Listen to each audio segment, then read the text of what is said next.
The thrill of victory and the agony of defeat.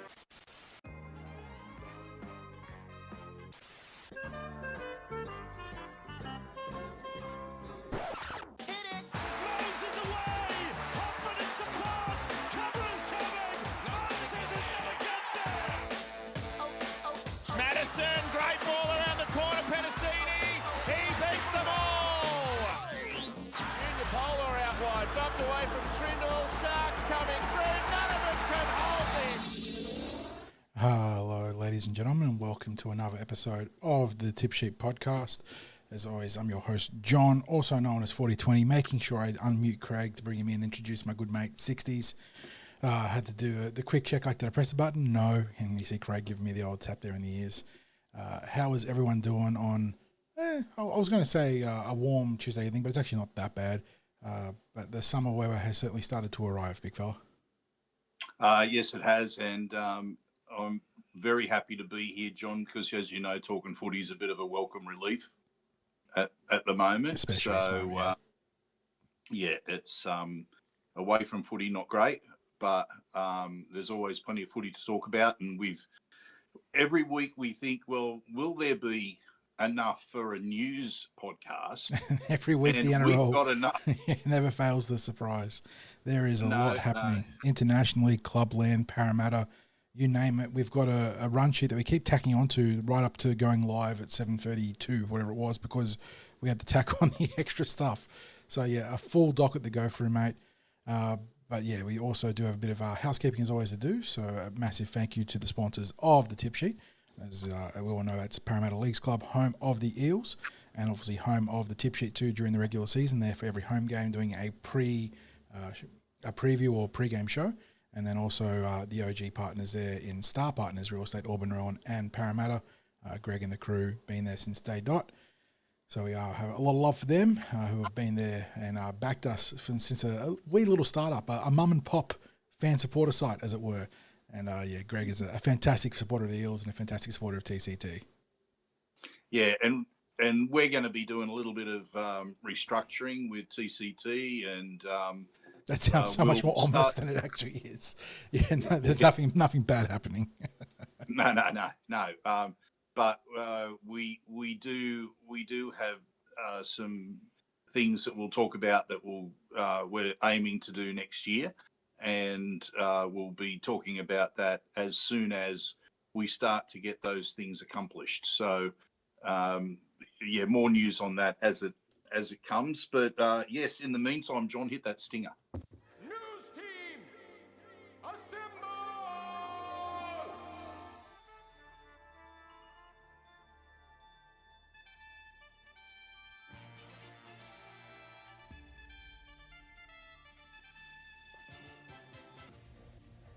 So, John, let's start off with the confirmation that we were able to let Eels supporters know about yesterday, well, last night, in fact, which is that Bailey Simonson has confirmed that he's staying with the Eels. Well, sorry, I should say it's been confirmed that he's staying with the Eels. There was a little bit of conjecture that was going on towards the end of last year, talks of Bailey being dissatisfied, that things weren't going great between Bailey and the club. Well, that seems to have been sorted out pretty quick.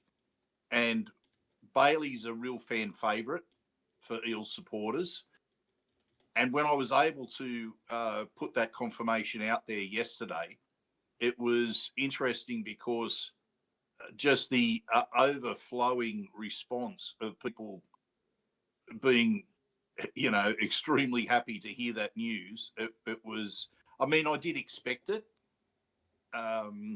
But given that it's the off season, I was quite surprised how quickly the responses flew into the social media post. It was like instantaneous that there were thousands of views on the reel that I put out, and so many comments and likes. So it's good to see. Bailey himself did respond to it. He saw that it was there. I did tag him in, and he saw that it was there. He gave it the old salute as his reply. That's it. And so no doubt as well, he's had the opportunity to see how many people were happy to receive that news. And you know what? If we can put out something like that, it's not like it's anything that's breaking because he was under contract anyway.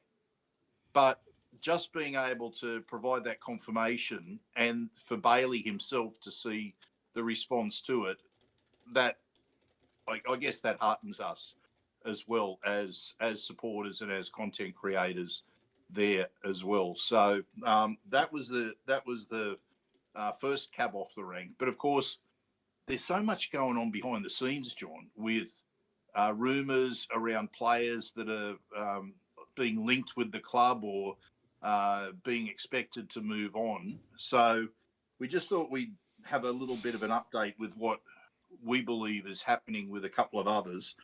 So, and it is important on Bailey that is a big keep for the club to get that straightened out, to rebuild that bridge after everything that had transpired. Going out into the market to try and find a decent backup NRL back, let alone an actual frontline competitor like Bailey, at this time in the market in what's out there. There are some guys out there, like I wouldn't be adverse to someone like Tommy Talau coming on board and being a decent backup option, but Bailey's a frontline contender. Like he is a legitimate NRL starter, so that's big. That is big for recruitment and retention. John, as you and I were saying as well, that for us, the first issue is what's the Eels' outside back depth like? And we're really talking about once you have one injury and one injury only, you're talking about rookies. Yeah.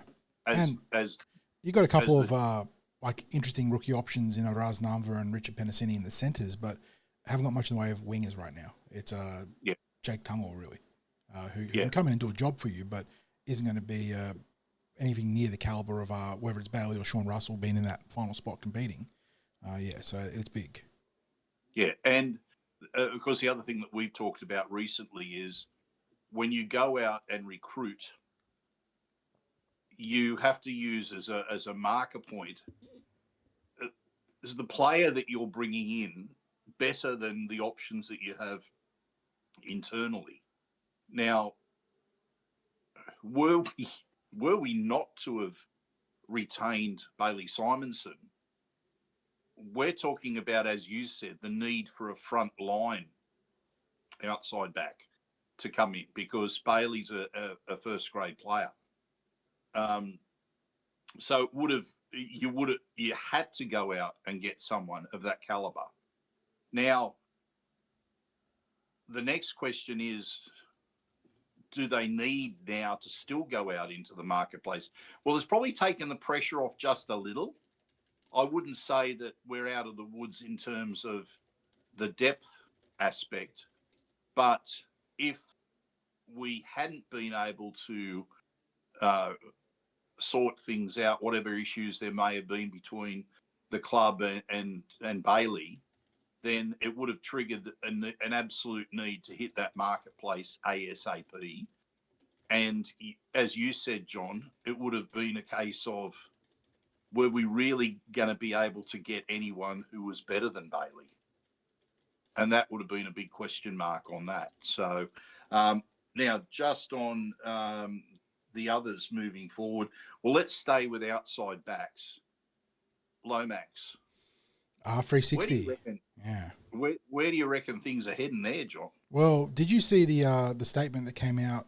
It wasn't a statement, but it was a media report that essentially I think the NRL are lawyering up pretty aggressively here, and they're not letting contracts be treated like toilet paper. Essentially, I think was the gist of the media report. And any player or player manager that attempts to break NRL contract for R360 will face severe repercussions.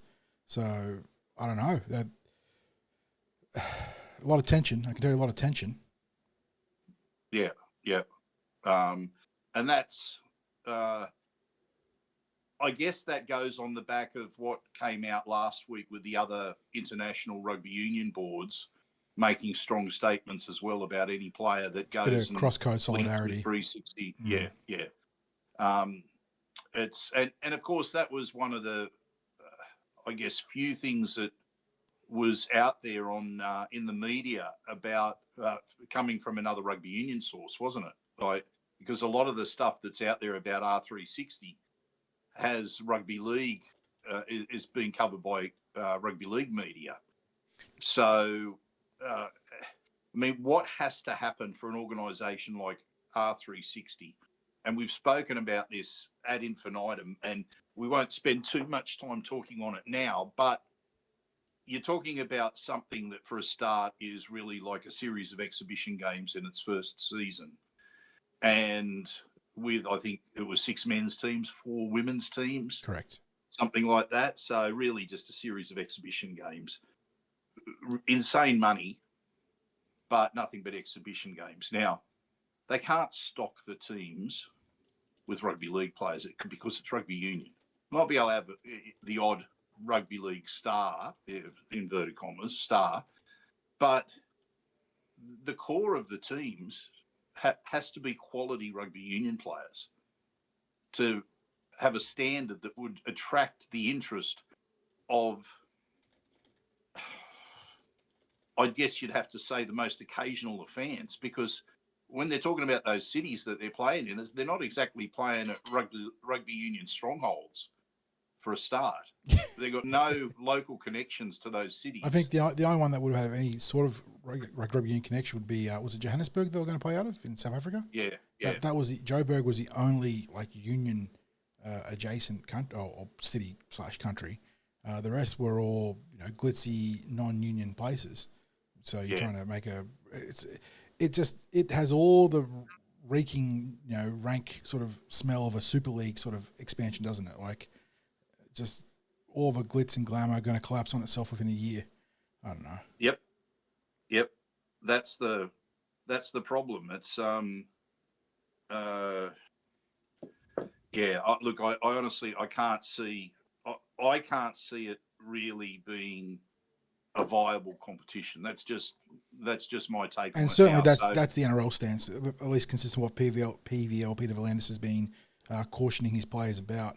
He's been very forthright in saying that the money might be pretty and enticing, but he does not. And of course, he's going to be advocating aggressively for the NRL, but he's been advocating that he does not see the corporate structures in place for longevity there in R360.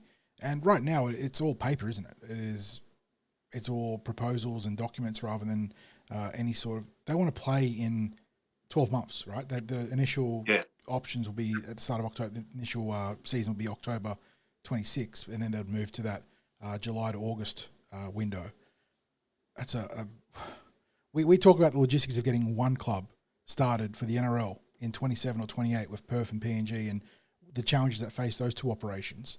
You're talking about not just getting one club up, you're talking about getting an entire competition up. That's going to be international travel every week. Look, theoretical money behind it would help, but it's still logistically, that's a lot of people you've got to get into the right places. John, to me, there's no danger signs in the odd rugby league player maybe inking a deal, right? That to me isn't a danger sign, because unless R360 suddenly goes and recruits a whole lot of world-class rugby union players, there is no point in their competition. No, their competition will not be based on rugby league a players. Handful of rugby league players. Yeah, learning to play the code, exactly. Yeah, those rugby league players are being attracted by the money, and they're looking at rugby league players as a way to fill out their rosters and just maybe getting a few more eyes on the game because they might have a bit of a name attached to them. But look, let's face it, with respect, they're not gonna move the needle with young Gray from South, right? That's not going to happen.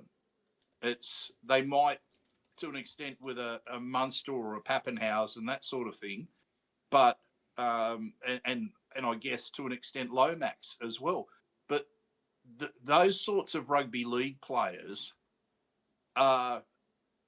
they'd be looked at to fill in some of the gaps that they might have, and to maybe get some Yeah, additional and to be a offloads fun storyline, because a lot. I mean, you talk about Lomax in particular, but if I get Payne Haas, supreme athletes, that'd be.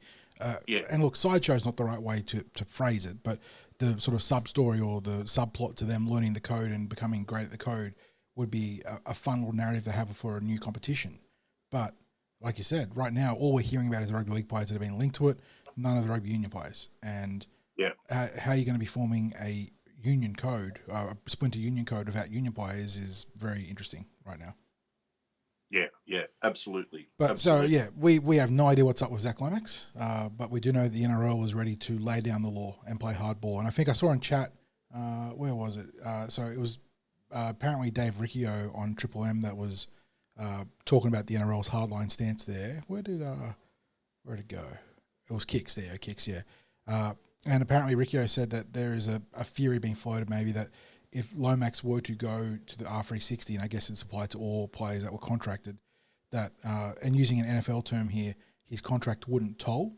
So if he went to R360, that would essentially freeze his contract of Parramatta, and if he were to ever come back to the NRL, it would be still beholden to the contractual stipulations of the Eels. So is that a compromise situation? Maybe. Would still hurt the Eels, no doubt, because Lomax is in his prime and is a big cog in the engine for the Parramatta Eels. But that might be a compromise situation where some of these players can go and get their big dollars and sort of have their gap years, I suppose, and then come back and play the code that they would really like. Yes. Next cab off the rank, John, is Jonah Pezet. The Pez dispenser, yes. Yes. Look, I'm getting the first really strong mail that I had was close to a month ago that Pezet actually was coming to Parramatta. But what I need to mention to counter that is that literally the day or two before that, the mail that I had was, look, it's just not going to happen because Pezet's is more than likely going to be on a loan arrangement, because that was before. That's right. Critically, in the last week, Pezet and Braith Anasta, his player manager, have been able to activate a clause in their favour that was predicated on the contractual statuses of both Jerome Hughes and Cam Munster, that if they were both locked up, I don't know what the explicit wording was, but essentially they were both signed up for the Melbourne Storm at the end of this season, that he was able to then invoke a free agency clause in his contract and he could go to the market. And that clause has been activated. Yes. So the mail that I had that was negative around that was, as I said, around the fact that he was not a free agent. Then before he became a free agent, I had some mail that was extremely positive that he was coming to the Eels. And now what I'm getting is snippets from a vast array of sources with a whole lot of different reasons why he is coming. If anything, John, I've been burnt by the Lockie Galvin situation. The night before. Yes. I mean, and again, that if you had a chance to look at or listen to what Galvin said, he had, up until 24 hours before that decision being made, was still uncertain or leaning towards Parramatta.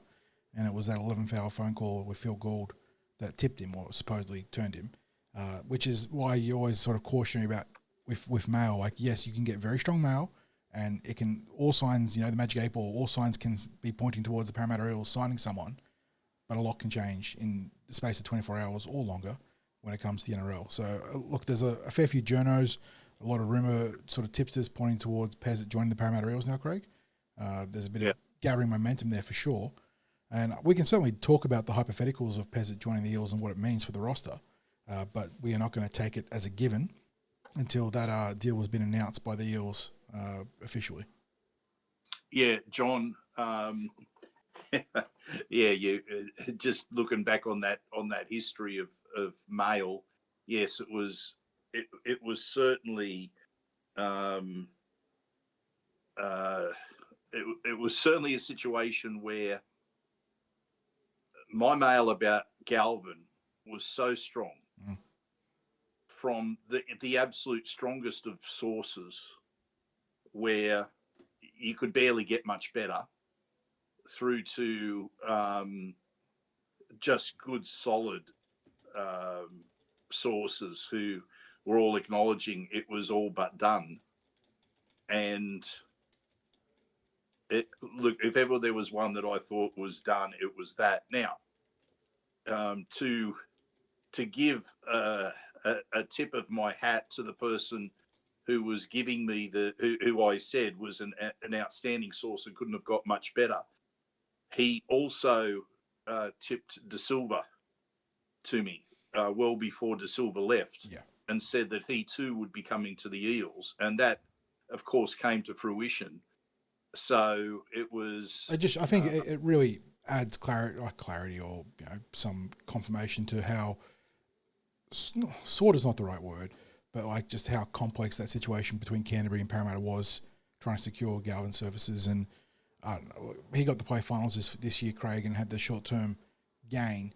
But geez, you got to feel like he might have made the wrong decision long-term.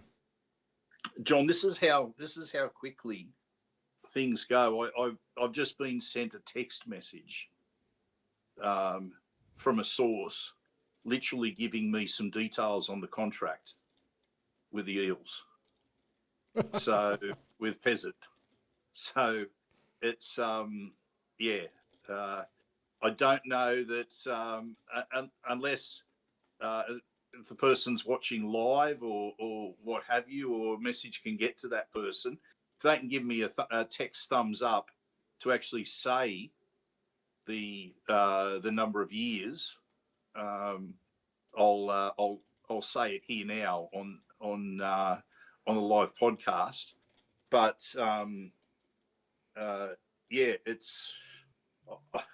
it starts to look more and more like Pezet. And that, as you said, John, it makes it interesting, doesn't it? For 3 years.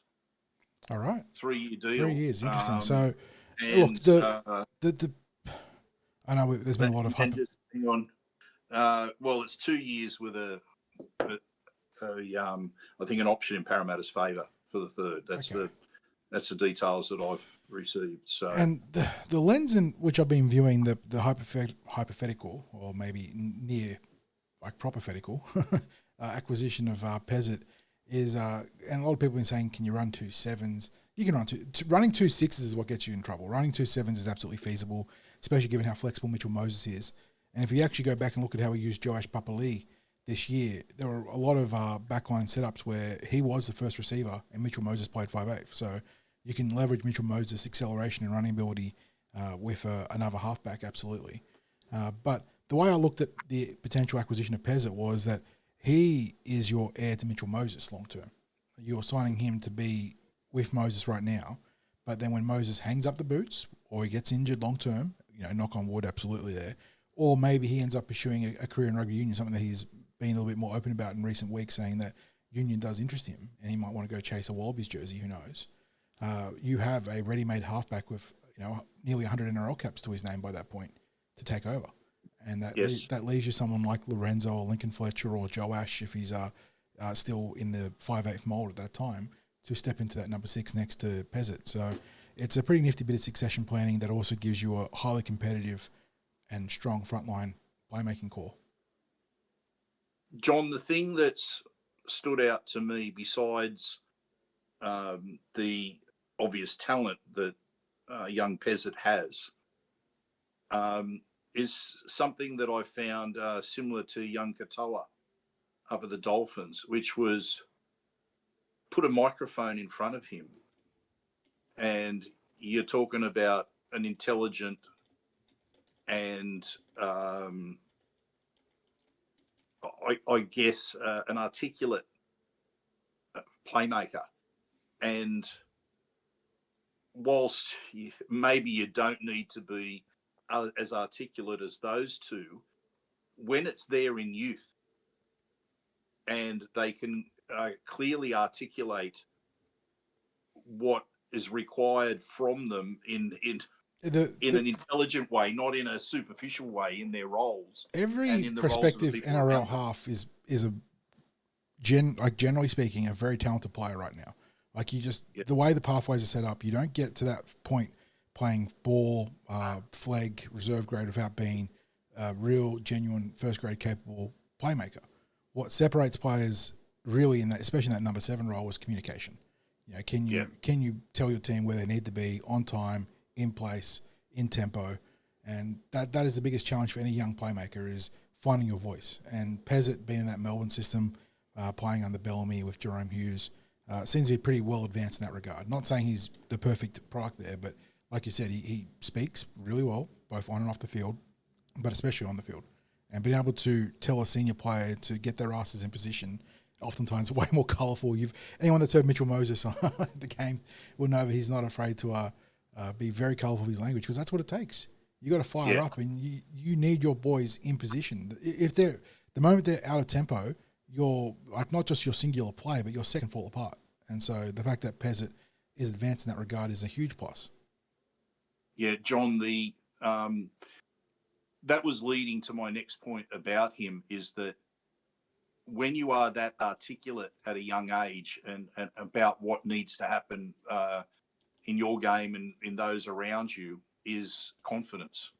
And as you said, being able to bark instructions and let the players know, let the players around you know what you expect from them and where you want them to take you on the field and all that sort of stuff, and not be afraid of the fact that you might be barking orders at a senior international in the team with you. If you're wearing that 6 or 7, you've got to be able to scream at him, get him in position, and it's hard for a young player when you have some of those, whether it's a club legend or just a first grade stalwart, to tell them where they need to be. But that's what it takes to be a top tier playmaker. And again, not saying that Pezet is the fully realised deal in that regard, but he does bring advanced abilities relative to his age there, which is really nice. Yes. So, John, finally, Matto. Yes. Now, his movement out of the club is probably going to be critical in terms of adding to the roster just a little bit more. I don't know if you've been hearing anything at all lately. The main mail that has been coming to me has been the Titans. Yes, that was the one link I've seen on socials, and which was actually tangential to, or maybe not tangential, just directly linked to what we were going to talk about in the other side of the podcast, in that the Titans have been clearing space. Reagan Campbell-Gillard, London Broncos, Khan Pereira to the Warriors. Philip Sami was another player they were meant to be shedding ties with. And I think the report I saw said that they're sort of now roughly around $2 million in war chest space. So that'd be certainly enough to take on a Matterson-sized contract, with the Eels maybe having to tip in a bit, as such is the way with player transfers when you're doing a contracted player. But that would certainly it gives a light Titans pack, because really it's Mo and Tino, right, are the two middles they've got there, and Mo's been a little bit inconsistent, and Tino obviously is just a genuine stud. Matterson might be able to give them a bit of oomph, not oomph, but just beef to their pack. So it makes sense.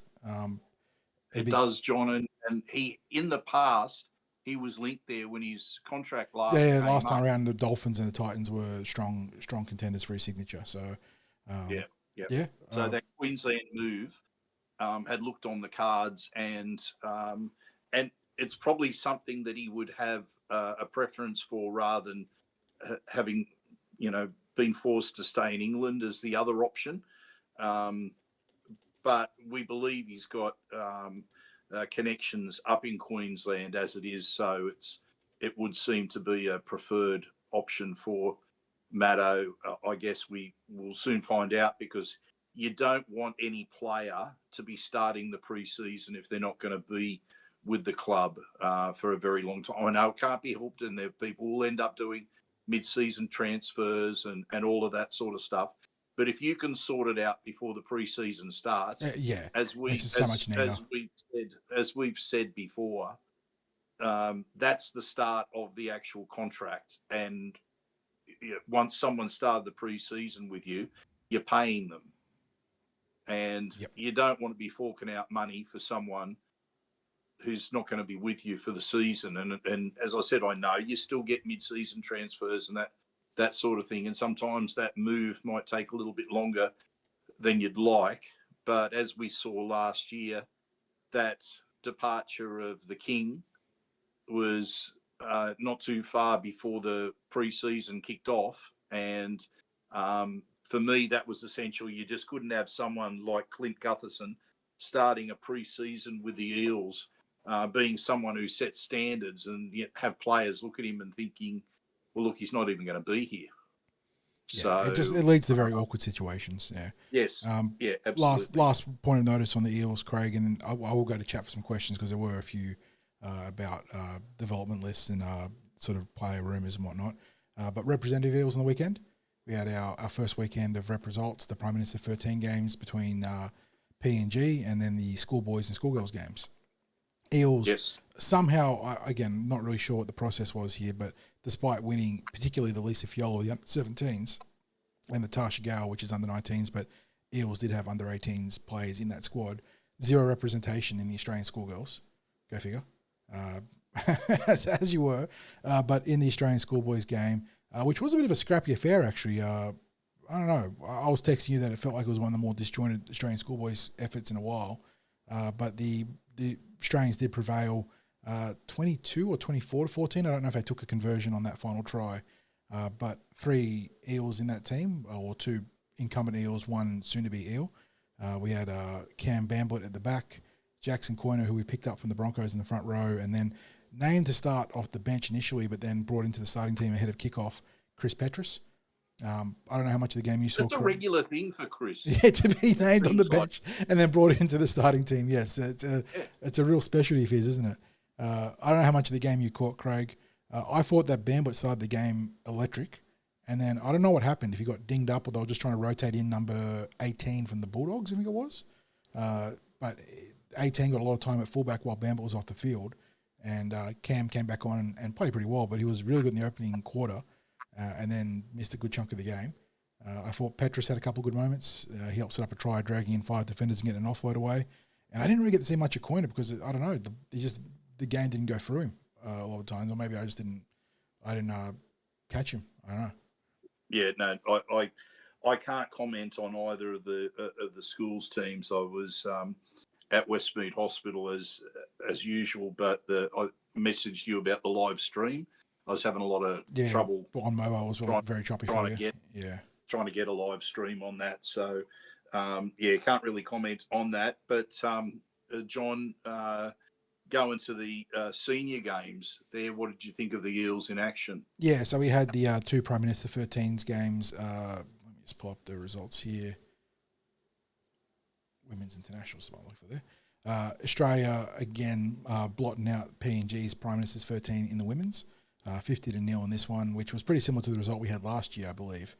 I think it was identical. Yeah. And the other game was, I knew it was close to 50, so I wouldn't be surprised if it was almost identical there.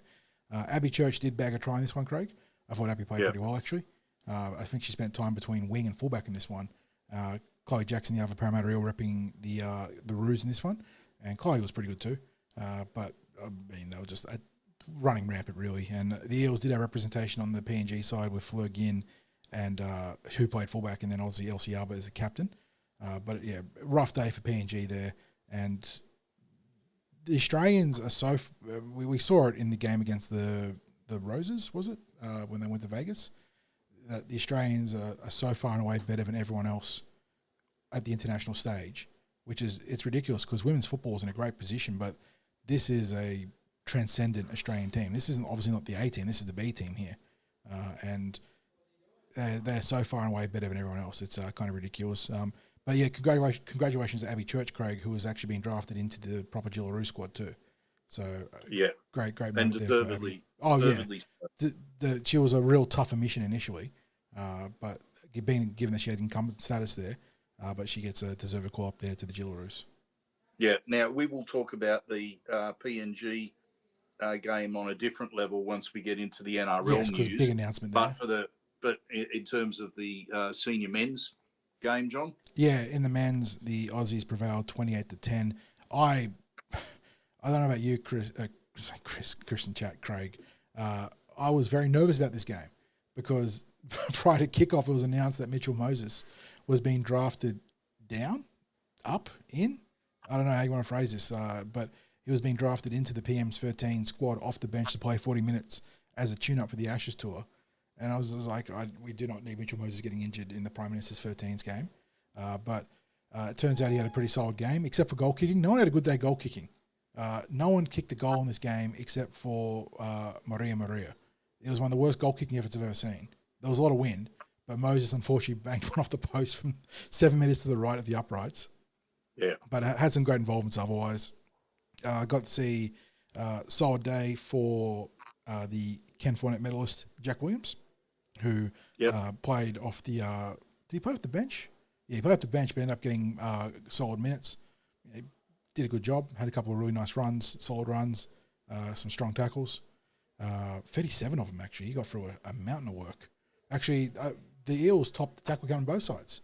Jack DeBellin was a leading tackler for the PM XIII PNG squad too. So I think we got through unscathed though. That's the big one. No injuries to, and obviously Moses now has the Ashes tour to navigate.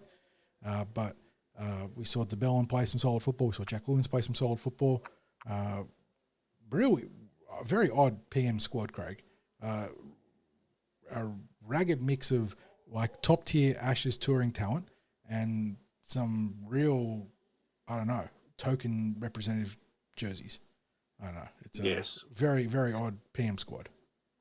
Yeah, no doubt, John. Mate, let's wrap up the Eels news there. Except we'll go for any questions. A couple of questions. Brad asked us a couple of podcasts ago to try and get some clarity on the development list for next year. Now we know. Again, I have a vague picture of the development list. I don't know if you've got a more official one, because the Eels have made some changes there. I know, like Lorenzo Talatina's on the development list now for next year. But as it stands right now, NRL.com has our development list for next year as Josiah Funari-Yuta, Riley Smith, but it's an NRL bracket and contract. So I'm fairly certain he's actually a proper NRL contract now. Oh, he's definitely top 30. Yeah. So the two players that are listed that I think are relevant are Josiah and Will Latu, which makes sense. You can add Lorenzo to that list. Yeah. I'm reasonably confident because that when he was announced as an extension, the club mentioned he was development for the next 2 years, I think it is. They're NRL in the third year. Yep. Yeah. And now that would, and again, development list is a fairly open bracket. You can have more than four. But in terms of what we know, that's the only three I've got. I'm just trying to think, was there another young player upgraded? Because there's a few of those SG ball players I'm not sure about, Craig, that when we spoke to Jim Sarantinos, and then when Jim was also on the Talking Para podcast, he was talking about those player extensions that could figure into the development list that haven't been announced. Yeah. No, look, John, that hasn't been something, unfortunately, that I've been on top of lately. So try and chase. Oh, look, I'm probably going to be a better chance of chasing that up as we get closer to the preseason. Yeah, once we get those preseason rosters established too. Yeah, So Zero Tackle agrees. Neil's saying Latu, JFI, and Lorenzo. Yeah, that's what we have from an official capacity. We have to try and chase up once we get those preseason rosters there, and we can start piecing together who's there on a training trial, who's there on development, who's there as part of the top 30. Jazz had a couple of signing questions. The first one was going back a bit, was about that back row rumour from, I think it was Buzz Rothfield. Unfortunately, Jazz, I think that one was a bit of a false trail from Buzz there. He got some bad mail. We tried to do digging on it, and nothing came to fruition. And yeah. So maybe, I don't know if there was a player close to the Eels at one point.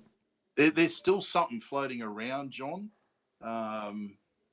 I've had a message sent to me without a name that there had been a signing made, but I mean that's not really saying anything. No, at this stage. But I think what Rothfield was trying to hint at was a significant name. Yeah, as the signing, and there wasn't anything that came up, and sometimes if you might be able to get a source around the club that will dig things up, or might say to you, yeah, look, you're on the money. There's something happening. But in all honesty, I couldn't get I didn't have anyone who's close in any way to the club give me a name. So yeah, I put a line through that myself. Not to say that it's not going to happen, but my thought is, John, that where we have to look at is a middle rather than an edge player. And I don't know. The more time pass, and you always want to be like, if you don't look a gift horse in the mouth, right? In the mouth, as the saying always goes. But the more that time sort of passed, the more I'm getting bullish on the squad that we have, Craig, and the sort of guys that are in the periphery now. Like, I don't know if you guys have been following the boys have been very active in the off season. There's a big squad of them, including the coaching staff, doing a lot of wrestling and jiu-jitsu out of Parramatta. And I don't know if anyone's seen Ryder Talangi in those pictures, but we were talking. You mentioned to his mum earlier in the year that he must have hit a growth spurt because he looked huge. I think he hit a second growth spurt. He is towering over Luca Moretti and all the other big boys in that squad there, and looks like strong as an ox. You have me on the record, being a bit optimistic about a potential Ryder debut next year, and I get more and more bullish on it when I see stuff like that. He plays with that kind of aggression you love to see from a young forward prospect, and you look at someone like Kitiana Katonga, who we didn't get to see in the last 2 months. You got Will Latu, who in an ideal world would have debuted this year if it wasn't for a nightmare run of just small injuries that derailed his ability to get into the first grade squad and have a look in.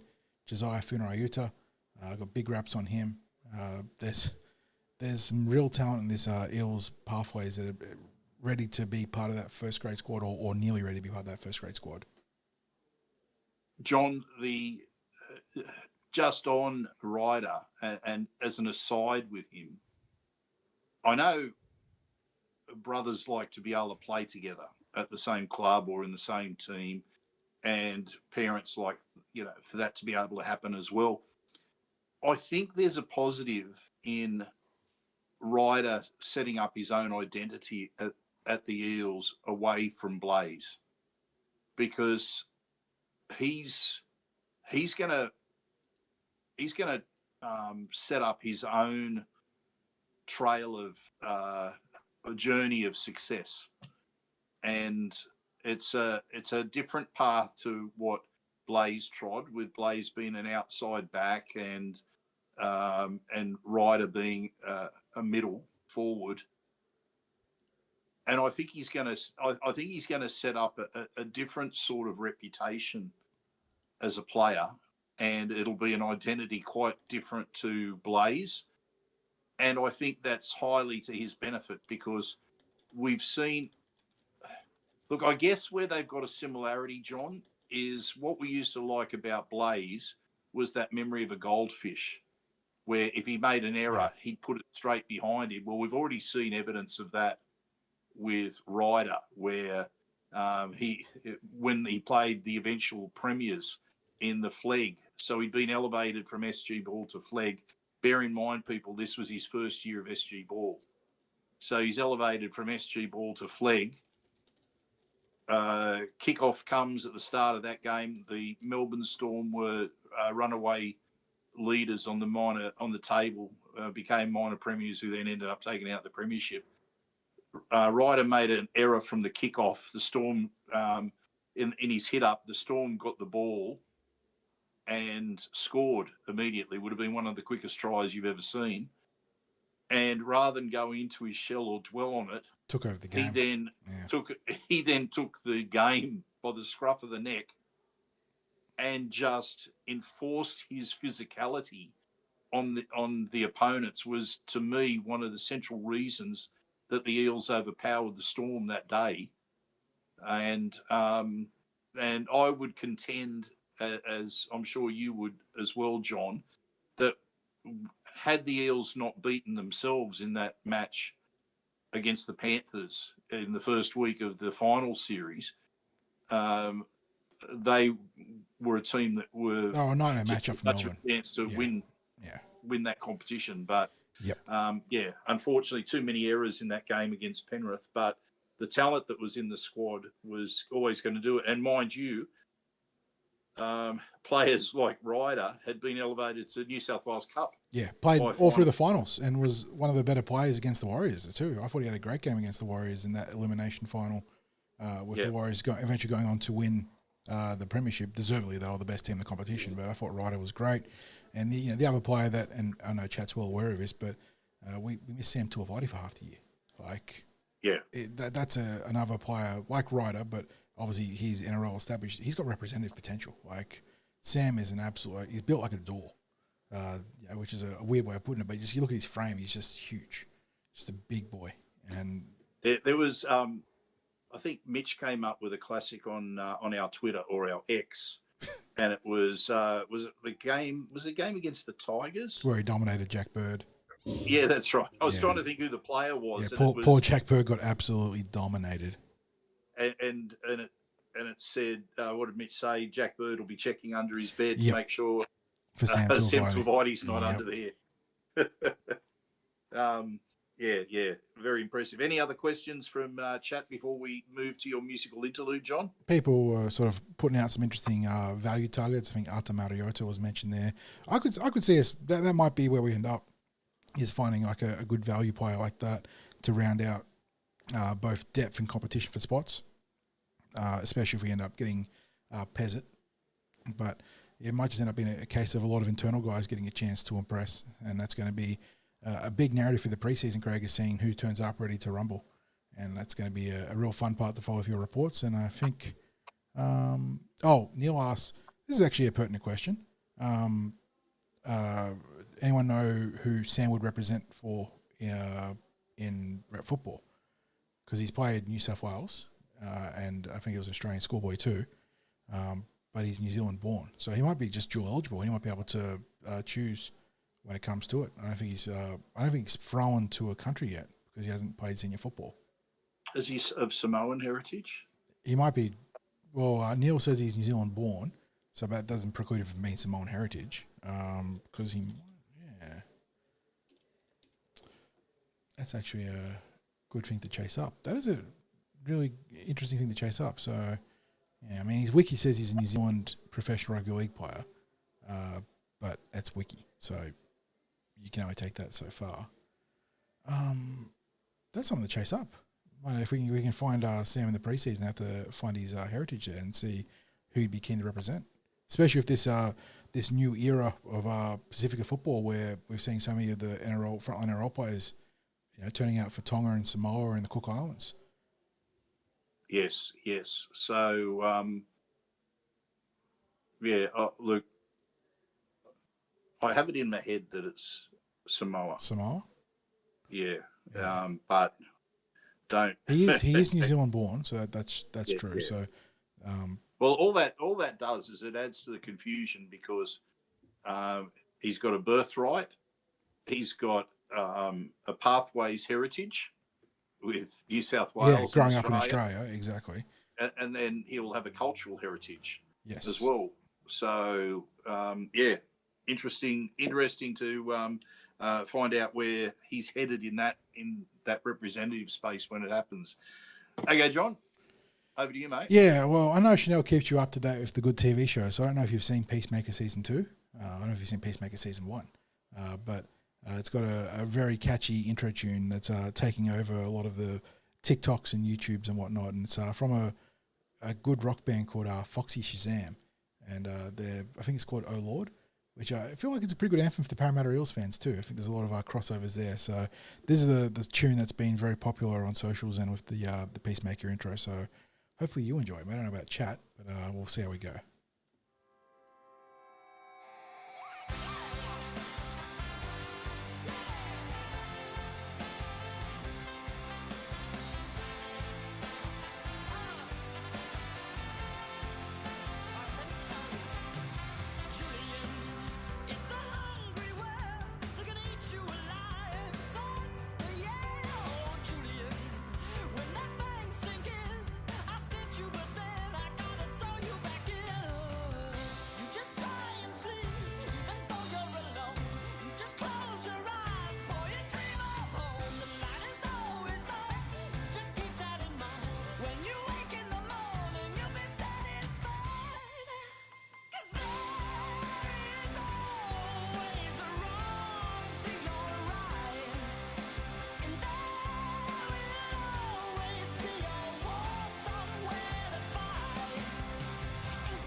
Yeah, Mike Pez in chat's all over it. He's been watching Peacemaker.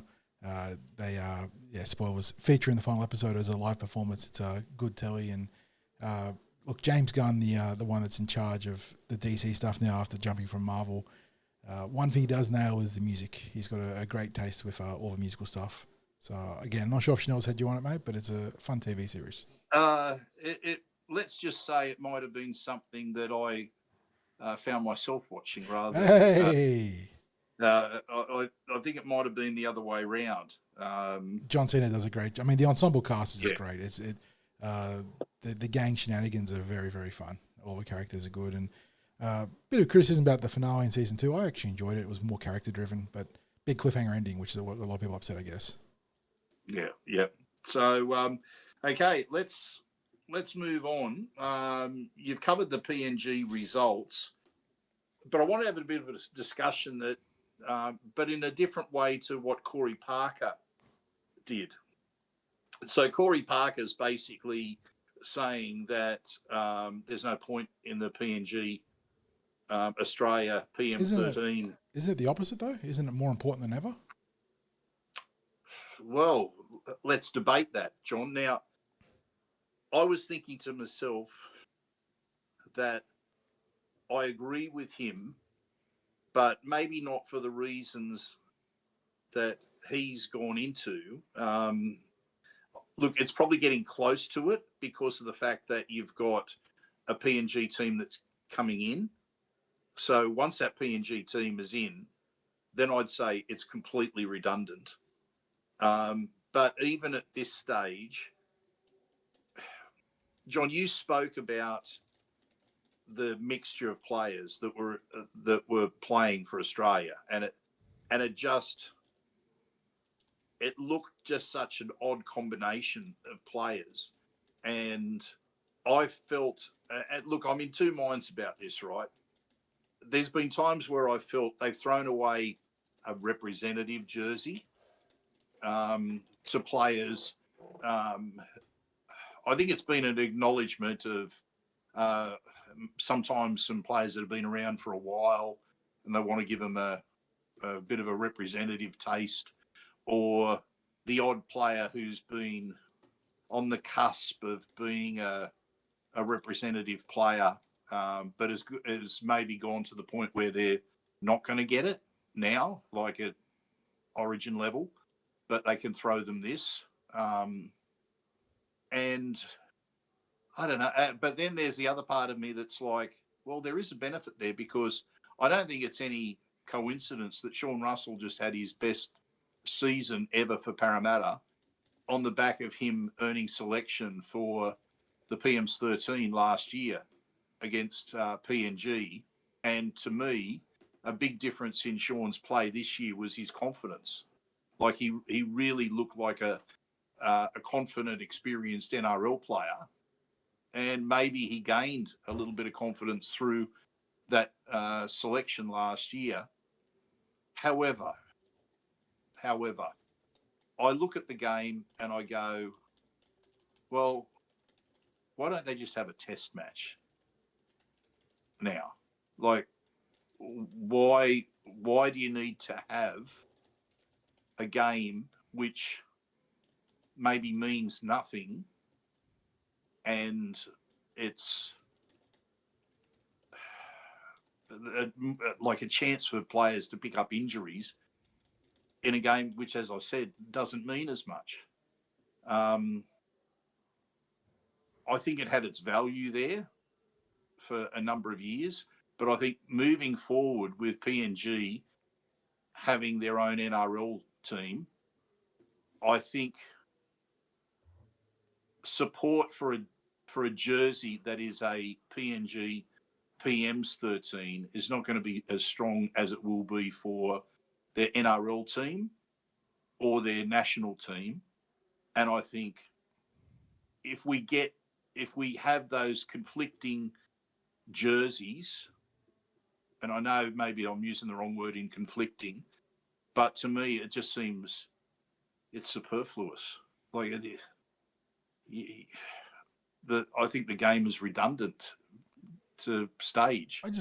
It feels like it becomes maybe even more important as a international like stepping stone fixture for their talent, though, doesn't it? That you've got a domestic team there, they're getting more and more reps, so getting them exposed to what could maybe be a more.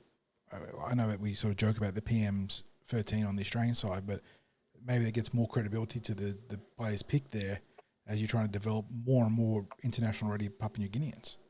It's well then, and they're guaranteed. They're guaranteed international fixture every year. You know. Well, then, John, I think you have to do one thing or the other. You have to either stage it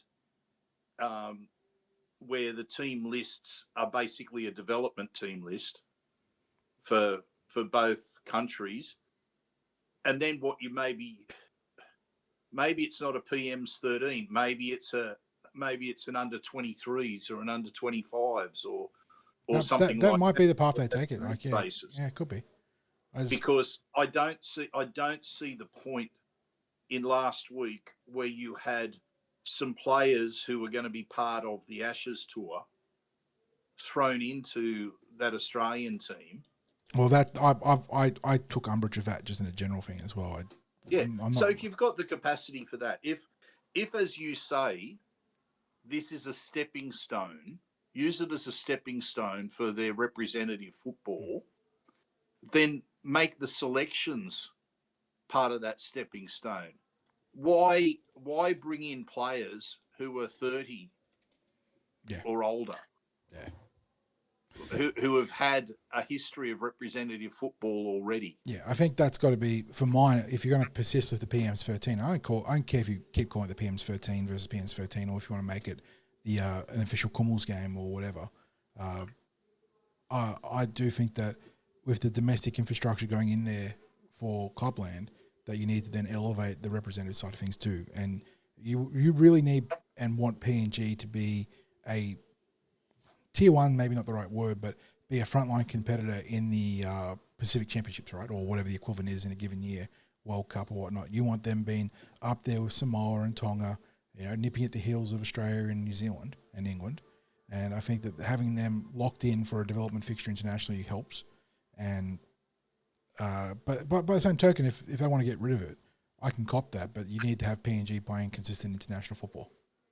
Yeah. So as I said, either have it as a full international test match, or have it as a development game. Treat the selection as development selections. Yeah. Don't throw in players who are veterans. No. Don't throw in players as like really weird token representative jerseys. Yeah, I agreed. Yeah. It's. I mean, you could literally look at the squads that are named at the start of the year, the emerging Queensland team, the emerging Blues team, that go and they train together and that sort of thing, and pick from that the players that have been playing first grade from those squads that are continuing their ascendancy as rugby league players, but they haven't hit representative football as yet, and go, you know what? Let's put them together, create the Australian team, let the PNG pick players that are on the cusp of their representative selection, and go from there. You've got a pathways there in PNG where they've got their schoolboys teams that are competing, but you haven't got. There's nothing really that's above that. I guess their Queensland Cup team, if they're going to keep them playing as well as their reserve grade like feeder team, maybe there's going to be players from that would be selected in the team. I don't know, but yeah, let's make it mean something. Either make it a full test, or have it in a way that's part of the development of the players of both teams, of both countries. So that's just my take on that, John. Has there been any opinions that have been expressed there? Chris has been very cheeky in chat. bringing in some of the geopolitical ramifications for expansion in there. And I mentioned that my life for a Clark and Dawes skit on the topic. Those old ABC political skits were fantastic, and I could only imagine what they would do on the topic. But yeah, I get a feeling it wouldn't matter who the prime ministers of the relevant countries were; they'd look identical. Yes. Joel actually asked a really interesting question. I've never really thought about. What sort of bonus dollars do the players selected for the Prime Minister 13, the Australian Prime Minister 13, get? Because you always hear about the rep money for Origin and for Australia and whatnot. Is this more of a just you're doing it for like they pay for your expenses, but surely there's a match fee involved too. Oh, surely there is, yeah. We'd have to have I'll probably forget to. That is an interesting one to poke around and try and get some numbers on. I'll guarantee it's not as much as an Origin game. No, because Mike Pez follows up saying that he's heard, or he recalls that the Australian international payments have been dropped down to $3,000 a game, which is still good money. $3,000 for 80 minutes of work. Obviously, there's more behind the scenes too, but yeah, Origin really stands alone, doesn't it, as the top of the code for financial incentive to make that selection. Yeah, I think that's most of the chatter on the. I mean, we talked about Jamal Fogarty pulled out. Joel wants to bring back City vs Country. What else is there? That's about it. Mike was talking about the importance of using it as a development pathway for PNG, which is probably where my thoughts lie. I think is, I think if you want to keep it in theme of what it is right now, you transition it into a proper development tool. But yeah, Chris Brad, yeah. I don't know if you guys saw there were some banners in the crowd for various players, and Bradman Best had a nice little supporting crew there. So the locals were very starstruck on a few players there. That's life there for the one thing people in PNG. We know that Joey's been a star there as well. Well, if he managed to knock him over in the game, it would have been feasting for weeks, I reckon. Although the schoolboys had a solid showing there for the PNG side. One thing I didn't keep on track of with the expansion bid, Craig, are they infrastructure doing a new stadium, or are they going to just play out of the current setup? I was under the belief that was the stadium that they were going to play out. Okay, because that's definitely something I would be looking at. You don't need to make a football mecca there, but they could probably use it for a better stadium. I don't know. Yeah. It's. I guess this is the challenge there with how much can they put into. I guess you'd call it the part of the infrastructure of a club, but that is their number one stadium there. Yeah, just like because they've got 4 independent stands, right? There's no corner seating, at least what I can tell from the broadcast. So it's just one of those ones where if you want to grow the game there, we're going to need... probably, John, but you could probably say it comes in better than certain club grounds in Sydney. We've covered the topic, yeah. One thing they'll need to fix up is the broadcast connection too. I know it was just a representative game, but you need a more stable feed than what we're getting there. But I don't know. I know that PNG, it's been a controversial, maybe not the right word, but it's been a polarizing topic. I am keen for the expansion. I feel like they're going to have to take lumps, of course, but it's going to be, I imagine, a lot of people's maybe second or third team. Like, I don't think there'll be anyone cheering against PNG on a week-to-week basis unless they're playing your team. It's a sort of risk that I think the code almost has to make if you want to really grow its profile. Like, if you want to be more than just an Australia and loosely New Zealand affiliated code, you have to start taking some risks. And this is it. And I know there's a geopolitical background to it. I know this isn't just about football and there's a lot more at play here. But I think this is an actual step in trying to turn the game into something greater. Yeah. John, I think there's going to be no escaping that geopolitical side. But when you've got a country that's as passionate about the game, so that it is actually the national game of the country, and we're talking about how they have got players who will start to make their mark in the NRL. We've had a scattering of NRL, PNG NRL stars. You've had a scattering of them in the English Super League as well. There's some players who have mixed heritage, so they qualify for PNG or for Australia.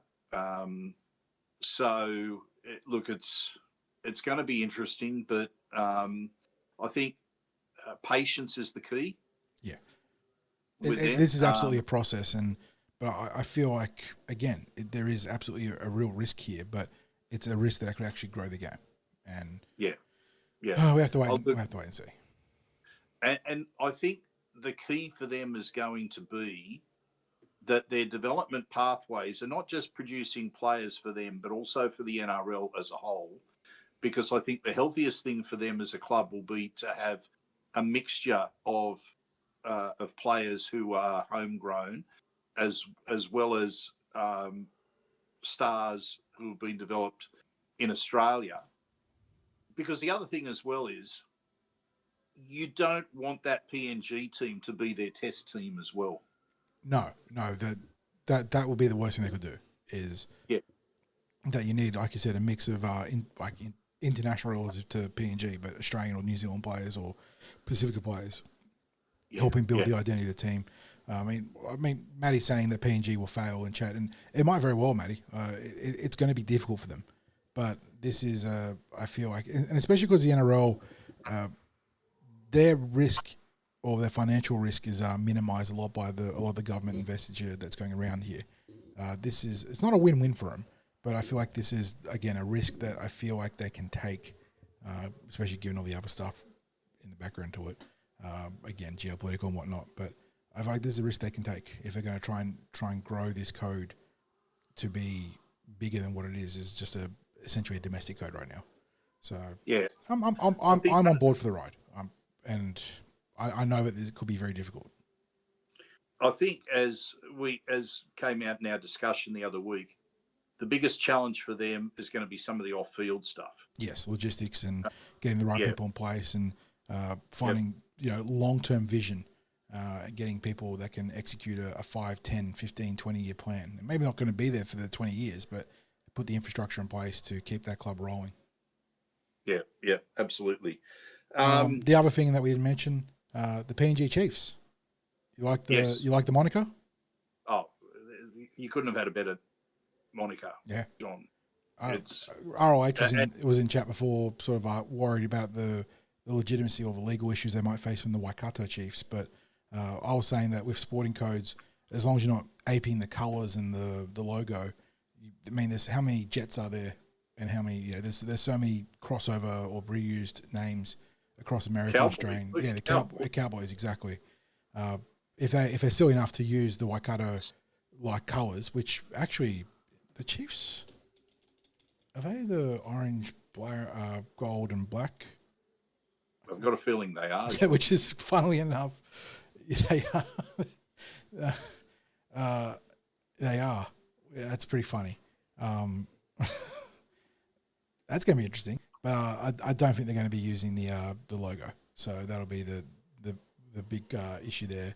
Because you can. I hardly think PNG, as a rugby league franchise, is going to impact the Waikato Chiefs as a rugby union New Zealand team.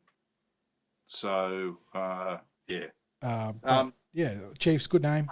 Happy with it, and now it's on them to really ramp up ahead of 2028. Yeah, John, I'm going to put our tips for the Pacific Championships to the last thing on our docket today. So I'm just going to very quickly go through some of the signing news that's come up. Coaching and player transactional stuff that's happened this week. Yep. And if there's anything you want to make a quick comment on, I'll get you to do that. I'm very conscious of the time, and I don't want this to be an overly long podcast in the off season, but we have ticked past the hour mark. So first of all, Khan Pereira to the Warriors, that was something that's been on the cards for a while. Made official 3-year deal. Gives them a bit because they're losing Roger, right? He's he was one of the first linked to R360, and if not, he's just going to go to Union in general. So he gives them a bit of depth on the wing opposite of Watan Zalesniak. So yeah, if they can coach him up defensively, it'd be a good acquisition. Yeah, I'm always a big fan of wingers that have speed, that set them apart. We've seen the difference that it made for us this year with the Fox on the wing. We were scoring tries this year that we wouldn't have scored in previous years, and it just comes simply from having pace on the end of the back line. I've got a weird breaking story to go through once we get through these player transactions. Okay. We'll go through this quickly. Bunty Afoa, one of my favourite NRL players and names in the competition, off to the Tigers. He sort of fell off. Yeah, he hasn't realised his potential. Yeah. So I don't mind Bunty. How old is Bunty now? Bunty Afoa. Got to be close to 30. Turning 30 in August next year, so just turned 29 this year, yeah. Look, probably a good, decent depth. He's a guy that's going to compete for a top 17 spot at the Tigers, but he's not going to move the needle for him in that pack, yeah. Cody Ramsey to the Roosters. He's a player that at one stage was being rumoured for a move to the Eels. Yeah. That's a tough... I know people always talk about clubs being ruthless of players, but the Dragons did a lot right by Cody there. Couldn't get him a top 30 deal for next year. Goes to the Roosters on a 2-year deal, and that tracks with what we were talking about, Craig, because we've been projecting some backline depth issues for the Roosters, and especially with Mark Nwanga announcing that he's going to go back to Union for the World Cup in 27. He being Ramsey figures to feature across centre wing and even backup fullback. So that's a solid get for the Roosters. Yeah, absolutely. Will Kennedy is inked a 1-year extension with the Sharks. I found it stunning that they couldn't find a spot for him, and he was basically playing the entire season without any guarantee of a club for next year. I was just surprised no club was moving on him anyway. Maybe that's a mark of strength of fullbacks across all the clubs, that clubs have fullbacks that they have a great deal of faith in. But yeah, look, I'm glad for Will, because I think he's been a player that's maybe been underappreciated. Was a Dalian front runner in the first half of the year, or the first third of the year. Has been a real stalwart for the Sharks, but they were a long way ways apart on a long-term contract. I'm surprised. Look, he's not a superstar, but he's a very solid fullback. Yes. I've mentioned before, but like a team like Canterbury could do a lot worse than Will Kennedy at fullback. Absolutely, 100% there with that. Next one, Herbie Farnworth has added another year to his deal at the Dolphins, so he's now there till the end of 27. I guess what that does is it takes away the possibility of clubs talking to him from November 1. Yes, that is a big one, is activating an agreement or a clause or a 1-year extension keeps the Wolves at bay for another 12 months. Not again, we know that doesn't necessarily mean that there aren't some coffee table discussions going on, as is the NRL water negotiation, but no formal offers can be tabled for another 12 months, which is big. Yeah, we've got that interesting one of Adam O'Brien going to the Dogs, John, as an attacking coach. Is that that's the report? Yeah, Adam O'Brien to the Bulldogs as an attacking coach. I just got to quickly check this. It's true in the NFL and it's true in the NRL, but once you're in as a coach, it's so hard to get out. Like, you can find the gig anywhere. The Knights, where is this? It's too late in the night for me to even try and do maths in my head. That's my start bar. Get to the calculator. The Knights average 14 points a game, and he's been hired as an attacking coach. Yeah. You did the maths on that, mate. I don't know. Like, that's and look, Newcastle's roster isn't dynamic, but it's the roster that he built. I don't know. Who was the attacking coach at the Bulldogs? Was it JT? I thought Jason Taylor was there. Yeah. Which he's always been lauded as an assistant coach in particular for his nous and attack. I don't know. And look, I guess that for a long while, Adam O'Brien was lauded as an assistant coach before he started to get the head coach gigs. So anyway, more power to him. He's got a job to go straight into. We mentioned before with a lot of player movement as well, the Titans and their war chest that they're certainly building up there. Yeah, and club, John. That's who I want to talk about, funnily enough, because Josh Hannay obviously coming on board as a head coach, but Scott Bailey of the Associated Press has a breaking tweet as an exclusive. The Gold Coast are still open to landing Craig Bellamy as a head coach for 2027. Have put a clause in new coach Josh Hannay's contract that he would become an assistant coach if the Titans landed Bellamy for the top job. Excuse me? Who? What has Hannay signed? Like, I understand, serving a stewardship under Craig Bellamy is pretty good as a coach, but who signs on as a head coach for next year to potentially be bumped down to an assistant coach if the club can land Craig Bellamy? Well, that just has so many red flags waving. Oh my Lord! Because it almost feels like, if this is true, then Hannay signed it with the belief in himself that he will turn them around and that they will keep him in the first grade role. But you'd have to think that if the Titans are all in on chasing Craig Bellamy as a first grade coach for them, that regardless of how they're going during the season, they're going to be putting offers to Bellamy throughout the season. Yeah. So theoretically, what happens if, say, partway through the year, they land him and he goes, "This is too much money for me to ignore. I'm going to link up with other family that are up in Queensland." Hannay instantly loses all executive authority over the vision of the club because there's now Bellamy's team. Yeah, but then what would happen if suddenly Hannay had this incredible season? Yeah, where he took them to finals. Exactly, football. deep into the finals, maybe got to the grand final. Wow, that is I don't know. It's that to me feels like a wild agreement. I mean, I guess it would. You would think there would be something like a 1-year deal.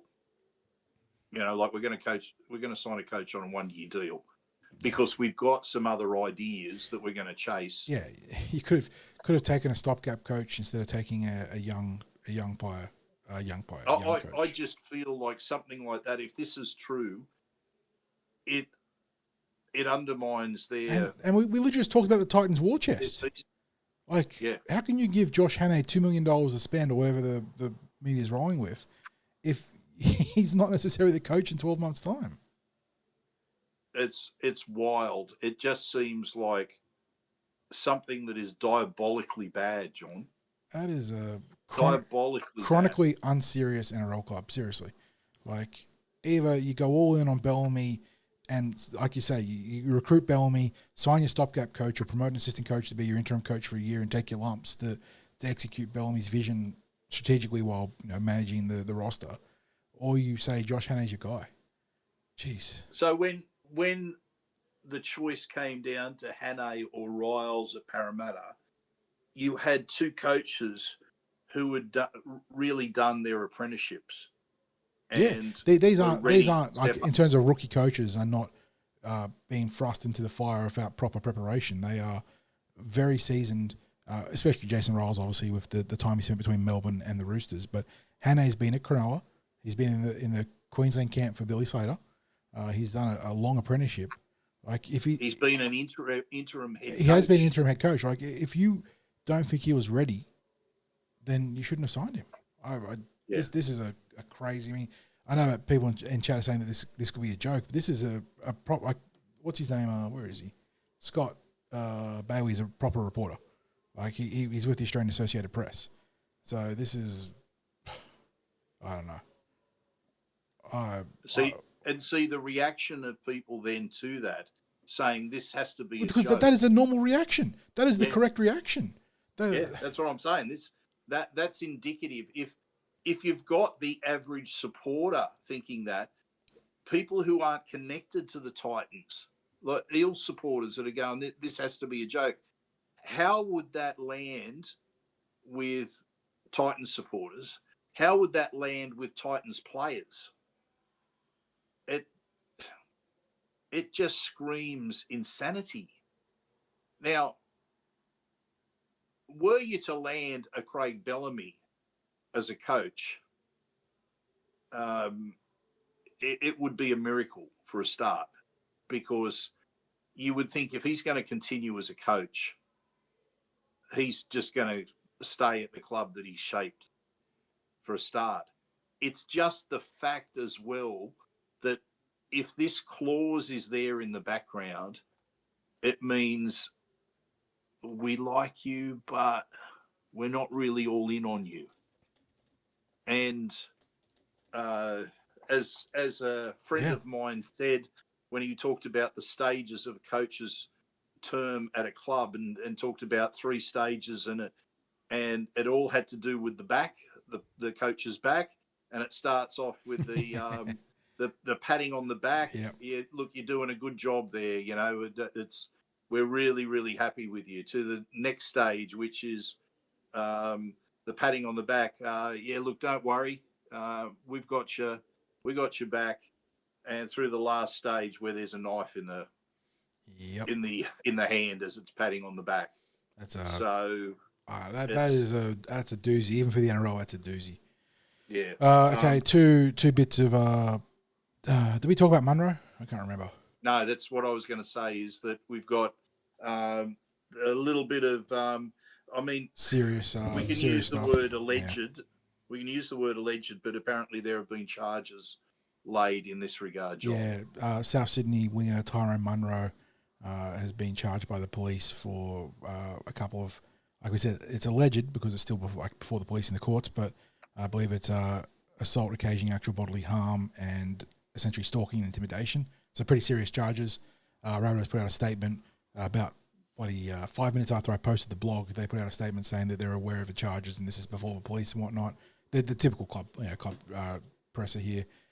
So yeah, it's not a great look. And around a domestic situation. Yeah, it's about a domestic situation back in April, I believe it is. But the victim only went to the police recently, or the alleged victim only went to the police recently. So this is very much a developing situation, and certainly not a great one for both player and code. And we're not going to comment too much more on that. But again, if he is guilty, then they will drop the hammer. They should drop the hammer on him. Yep, absolutely. And John, I think the last thing that we've got there are some tips that we will give for the Pacific Championships. So we'll go through this quickly. In the men, we've got Fiji versus Cook Islands and New Zealand versus Samoa. So what's your tips there? Yeah, New Zealand versus Samoa. This one, what is it? Sunday, 4 o'clock at Go Media, 4:05 p.m. at Go Media. I like that Samoan team, Craig. RTS at fullback, Taulagi, of the Murray variety, and To'o on the wings, Tungo and Mariner in the centres. You've got probably the best halves pairing across the Pacifica teams outside New Zealand in Blaze and Jerome there at 6 and 7. Not a true halfback there, but Jerome Olsey is more, as far as those 6s playing 7s go, he's probably one of the more experienced. So I think they can maybe make that work. That forward pack though, Papali'i, Haas, Nane, Sua, our junior Barlaw. Then you got Terrell May. It's a bit weaker on the bench. Terrell May, Sasangi, and Molo there, but it's a good squad. New Zealand will be the favourites here. I'm going to go Samoa. I feel like an upset could be on the cards here. Yeah, I don't think Samoa winning would be an upset. Yeah. That's a big one. Yeah. Not with that team that they've named. So I'm also gonna tip Samoa on that one, John. And yeah, what about it's the Saturday game, isn't it? Fiji and Cook Islands. Chris is in chat saying hello, just making sure we say hello there. And then the other game is between the Fiji Bati and the Cook Islands Aitu. This one's at Saturday, 4 o'clock, Santos National Football Stadium, which is the venue we were just talking about. We got the Fiji Bati, Dream Buller at fullback. You got Taruva, Valame, Michael Jennings, Jeffrey Rinikama, the Dogs prospect in the wing there, rounding out a pretty good back line. Donahue and Wakeham in the half, so a bit of NRL experience there. Tui Kamikamifa heads a pack that's not very experienced. I see Tane Mion and obviously our own Kiriani Katonga. That's probably the peak of the NRL talent there. Versus the Cook Islands, Isan Masters, KL Iro, who's going to captain the team. The Cook Islands control tower, Bradley Takarangi in the halves. Former Eels, Makatoa Moroa in the forward pack there. Brendan Piakura's turning out there, so pretty handy player. I might lean the Bati here, but every time I tip Fiji, they let me down. But I'm tipping Fiji. Yeah, this is one of those games where I'm going to use a phrase that we've said about certain Eels teams many times this year. The only thing that will beat Fiji in this will be Fiji themselves. And the Cook Islands have been a bit, they've been a bit punchy in the Pacific games recently. Like they've shown a bit of a backbone, a bit of spine, not afraid to get their hands dirty. So, John, here's what will typically happen with the Cook Island games is that they will be competitive for huge chunks of the game. Yeah, and then have that might even fade. have a little bit of a lead. But to me, it's always been because they've been maybe a bit disrespected by their opponents, who have underestimated the fight in the team. But when all is said and done, you're talking about the Cook Islands having a number of players in that side who have either finished playing high-level rugby league or are at the very end of their careers. Donahue's he's a Dolphin, right? Yeah, he's not a bad player. Yeah, just looking at chat there. Yeah, I know what you mean. Look, it could be a close game. The Cook Islands, the Cook Islands and Fiji together are probably the two next Pacifica teams that really need that buy-in from more of their, heritage players. We're seeing we're seeing it. Like KL Iro's been fantastic in that regard, Craig. He's been there since day dot, really. In the past we've seen Parramatta's own Murata Niokore turn out there, but he's obviously is he playing for New Zealand? He's not. Is he injured? I wonder what, because he's not repping New Zealand. Murata's eligible for the Cook Islands. That would have been a big in for them. Yeah. But yeah, we're not really sure about player statuses too here, so I'm certainly not judging Murata if he's not available because he might be injured. But yeah, what we're seeing with Tonga and Samoa, you'd love to see for Fiji and for the Cook Islands too, and obviously PNG too, as they start to really come into their own both domestically and internationally. But yeah, I'm going Samoa as I call it the underdog, but you're saying that they're pretty much an even stake in this game, which is probably fair. And I'll go with the Bati here. But like I said, every time I tip the Bati in these end of year internationals, I feel like they let me down. So the smart money might be on the Cook Islands here. Yeah, no, it's Fiji and Samoa for me there. And in the women's, we've got PNG versus Cook Islands on the Saturday and New Zealand versus Samoa again on the Sunday. So it mirrors the men's game. Yeah. So let's start off in chronological order, John.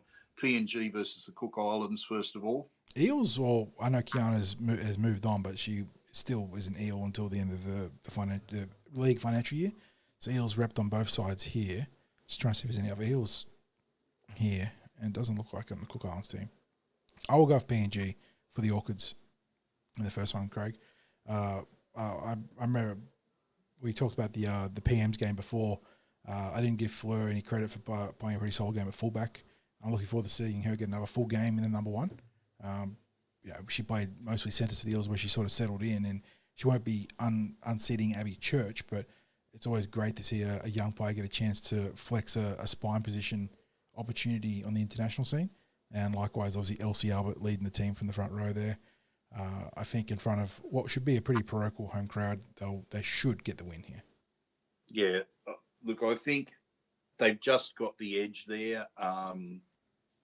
I think the Cook Islands have struggled as a women's team, whereas PNG's had their moments. Yes, agreed. So yeah, I think PNG probably win that comfortably. New Zealand and Samoa. Oh, look, New Zealand are heavy favourites here. I will be backing the Samoan girls though. Great Eels representation, or former Eels 2 representation across the team. Got some exciting young players there. Obviously, Parramatta's own Riverley Arlo and Lindsay Tui really stand out in that regard. But I'm a little bit surprised that Shalom Suasu is on the bench. Rookie of the year and one of the grand final players of the game on the bench here. Maybe that'll be a pre-game rejig there, but there's a few good players here in the Samoan team. But that obviously New Zealand's one of the premier squads in the women's code, and probably pretty clearly the number 2 team in the world behind the Gillaroos. So if the Fetu Samoa can be really competitive here, I'll be impressed, and I'll certainly be backing them for the upset on the count of the Parramatta factor. Yeah, what's the halves look like there, John? You got Racine McGregor, who was also a West Tiger. We didn't talk about that. The good pickup there for the NRLW team there. And Patricia Maliepo from the Warriors, opposite of Talia Fumiano and Pauline Pelea Rasabale. So Racine really stands out there. I mean, Talia is certainly a seasoned NRLW player, but Racine McGregor is the class of those 4 players in terms of experience and big game factor. So I think she'll do a very good job steering them there. They've also got Brooke Anderson versus Destiny Brill in the halves. And Brooke's certainly a player that's really found her feet in the NRLW in the last couple of seasons, since unfortunately moving on from Parramatta, where she's really been good at dummy half. Yeah, John, I think when we look at a lot of these Pacifica games, the first thing that I look at is who's playing in the halves. Oh, it's just and male or female, it is like the biggest. Yeah. We've seen in the past Samoa and Tonga turn out with outstanding forward packs and dynamic backlines, and the real choke point for their funnel talent has been in the spine. And I know they're not playing this week, but that's one of the reasons why I'm really keen to see what the Tongans do for the men, because they're turning out with a very handy halfback in what's his name from the Dolphins. John, I'm just having a quick look. I just had a message there about Murata. Mike Pezet in chat saying that Murata is declared for the Cook Islands. That was the message, and it's from the 8th of October. An article there saying. Oh, there you go. So that's actually relatively recent. So if he's not turned out, it's because he's unavailable due to injury. But yes. Isaiah Katoa is the player I had in my mind for Tonga, and he'll probably, fascinatingly enough, end up partnering Isaiah Yongi in the halves. So that's going to be it'll be him or Cooler, I would imagine, looking at that Tonga men's squad. But with Blaze and Luai for Samoa, and presumably Iongi and Katoa there in the halves for Tonga. That's the best halves pairings that those 2 teams have had in a long time. Yeah. He must be injured, John. He must be injured. Well, that's a real shame, because that is a massive point of difference in those squads there. Like if you have Murata put into that pack, that's a monstrous boost for the Cook Islands, and gives them a real, I suppose, enforcer, the guy. Like Murata would be the Jared Weir-Hargraves for that team. Speaking of Jared too, he went out a premiership winner. So yes. Also got suspended. Final game for a shoulder charge. It's JWH in a nutshell. That is yeah. I didn't get to my tip. Oh, sorry, for the ladies. Yes. New Zealand and Samoa in the women's. As I said, because of the halves, I'm going to tip New Zealand. Yeah, in that home game for New Zealand. For Parramatta's representation in the Samoan team, but I expect the New Zealand team to win that. I'm not going to go for any big surprises in any way there. So, John, I think that just about brings us to the end of the podcast. Just quickly check there's no more crazy breaking news, no more coaching clauses, no more player transactions. We talked about O'Brien. Caitlin Turnbull signed for the Warriors NRLW squad. or re-signed for the Tigers. That's about it. I mean, Danny Badira. Okay, the other two minor things were Danny Badiris signs on for the Knights coaching staff, but Blake Green off to the Cowboys. So a couple of coaching transactions there. Jesse Southwell confirmed to the Broncos. That was the worst kept secret in the NRLW for the last couple of months. That's about it, mate. Yep. So, mate, our thanks to everyone who's been here in the live viewing and in chat. Thank you for joining us as we continue on with our podcasts in the off season. Yep. And of course, to our sponsors, Star Partners Real Estate, Auburn, Narellan, and Parramatta, and also to the home of the Eels, Parramatta Leagues Club. Thank you, John, for your continued excellence on the podcast, mate. Really appreciate that. And apart from that, as I always say, go you mighty Eels. Catch you guys in the next episode.